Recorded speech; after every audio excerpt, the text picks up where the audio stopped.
যারা শহীদ হয়েছে, যারা গুণের শিকার হয়েছে, যারা খুন হয়েছে, আমাদের এই জেলায়, আমাদের এই সদর থানায়, আমাদের এই চন্দ্রগঞ্জ, এই রামগঞ্জ, কমলনগর, রামগঞ্জ, রায়পুর সদর করছি, হাজার হাজার নেতা কর্মী তাদের ত্যাগ স্বীকারের মধ্য দিয়ে তাদের রক্তের প্রতিশোধ আমরা এখনো নিতে পারি না। এখনো নির্বাচন হয় নাই। তবে আপনার বক্তব্য রয়েছে যেই ডকুমেন্টটা ভারপ্রাপ্ত চেয়ারম্যান একটা কথা বলেছেন, এই ৩১ দফা বাস্তবায়ন হলে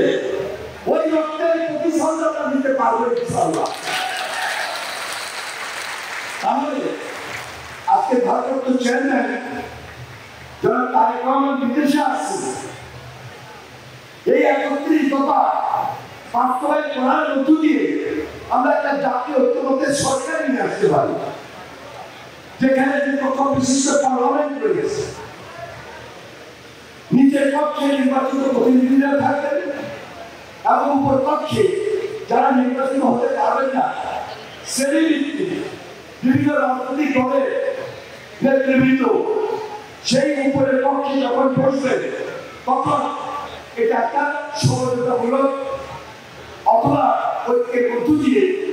জাতীয় ঐক্যের সরকার গঠন করা যেতে পারে। কিন্তু এই মাইনুদ্দিন চৌধুরী রিয়াজ তার বক্তব্যে বিয়ার পদ্ধতি দিয়ে জামাতে ইসলামের ভূমিকা এবং যারা সিএসি সালে সিএস পরিষদে বিভিন্ন ভাব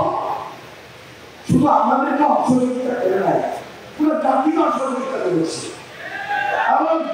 হাসিনাকে টিকিয়ে রাখার স্বার্থে তাদের সঙ্গে থেকে জাতীয় বেঙ্গল হিসাবে আত্মস্বীকৃত